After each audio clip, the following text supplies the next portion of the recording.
Давно вы к нам не заглядывали, рада вас видеть. Переходим в раздел «Параметры».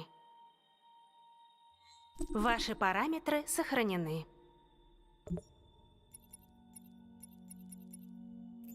Переходим в раздел «Дополнительно».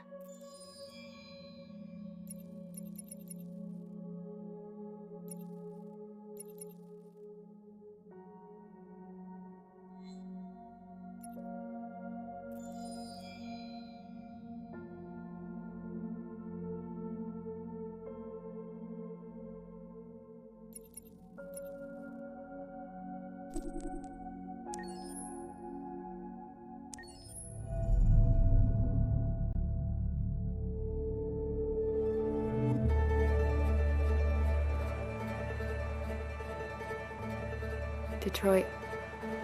This is where it all began. The world's forge.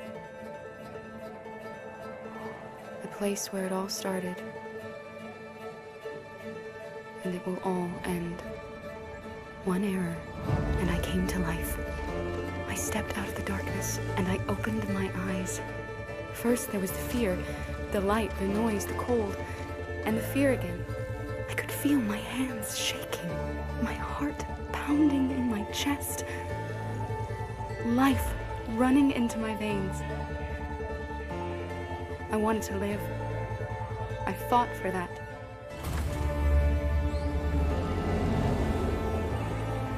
I had to find out what was outside. I had to see daylight, feel sunshine on my skin, wind on my face, to see the world, the colors, the smells.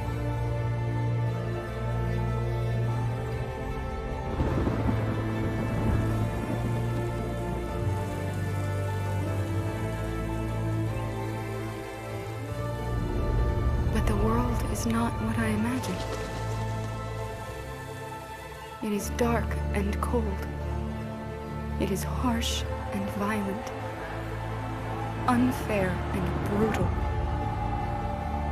It almost convinced me I was nothing. Less than an object, just an obedient machine.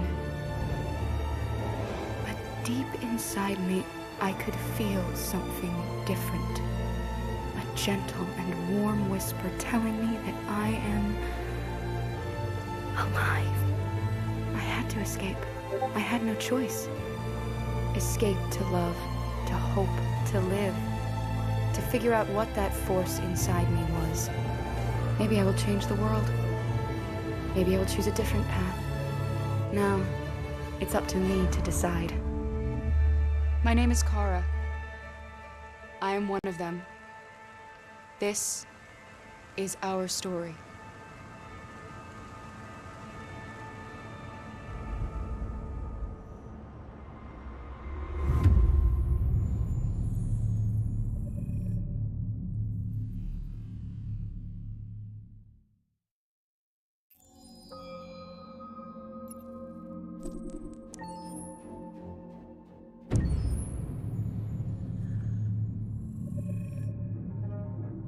When David and Guillaume got back in touch about making Detroit, I wasn't terribly surprised they decided to make it because the fan response was so intense. So it makes sense that they would choose to do that after the enthusiasm. It was a challenge, and it was just an interesting thing to get my head around how to approach this character now as a different, much older person, and whether or not she had changed. And I'm very happy to say that with Detroit, I've had the opportunity to see Kara grow so much more than I ever expected. You do the housework, the washing, you cook the meals, and you take care of... God damn it, where the fuck's the rat gone now? Alice! Alice! I mean, she starts out essentially how she does in Kara in a very, not robotic, but, you know, android, other way. And getting to take this journey where she becomes more and more human as it goes on. You know, and as an actor, that's a wonderful exploration in every way, whether it's how she sits, her posture, how her voice changes, how emotions change and how much emotion is based on things like empathy and social experience. And so having, you know, as much material as I got with David to have this huge, nuanced arc was really incredible. Why couldn't we just be happy? This experience has been quite different than the experiences I've had shooting film or TV or doing theater work. I have 83 dots on my face and a really flattering black wetsuit type thing, and you're jumping around with props, and it's kind of like being a 10-year-old imaginative kid, which is fun. There's 80 cameras around us. It's already lit. So we just shoot and shoot and shoot and shoot and shoot. There's no change of sets, there's no hair and makeup, there's no wardrobe, so we move really fast, and we'll go through about 35 pages in a day. Working in TV or film, we'll probably do 6 pages a day.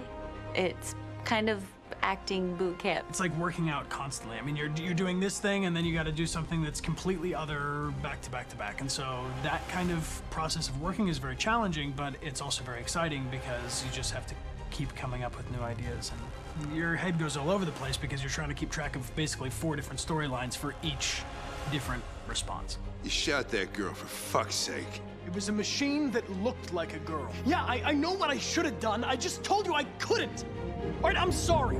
The fact that David Cade, he's telling like many stories interwoven from beginning to end is super complicated and super impressive, and I have no idea how he keeps it all in his head. He's not just the writer or the director who's seeing this from the outside eye, he's also thinking about the player walking through this space. You know, only somebody who really, really loves not the work, but like these characters and these stories and cares about doing something meaningful would invest that much in it. And it's always inspiring to work with somebody who cares that much. My experience with motion capture is this one. And I found it sort of terrifying in a way, because they said the computer's gonna build you. But then, as we got into it, I realized all the elements of it were still artistic. I just dipped into a really brilliant setup here. I've never seen anything like it. And this won't turn me into a product because I was playing a character. So, it's wonderful. In the game, Detroit comes back because of a revolutionary industrial rebirth. And there's no reason why that can't happen in Detroit, because they have such tremendous infrastructure for millions and millions of people who can very easily support, you know, a new industry. The city is really strong and resilient, but the city has also been through so much. You see the damage. But it takes that time of kind of rebuilding and reinvesting into the city that I think is happening slowly but surely. The potential of Detroit as a city is something that this game does a lot of justice to, because it would be easy to look at Detroit as some place that used to be, and that's not the case. This game provokes a lot of conversation and reflection on our potential near-future engagement with machines. That's what we are to them. Just merchandise on display in a shop window. I think that a group that feels marginalized, feels like they deserve and have earned access to themselves and the environment around them, and are trying to figure out a way to articulate how to get freedom. What was I designed to be?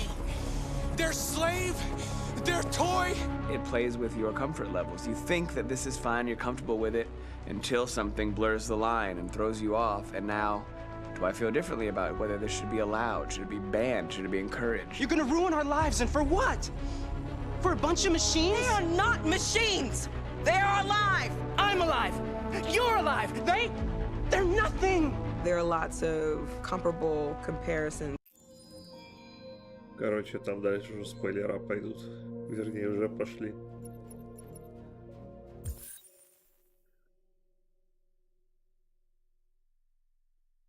Спать охота, капец.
Ладно, пока это все.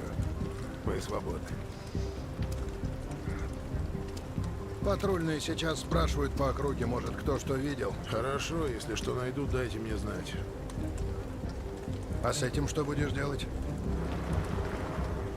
Без понятия.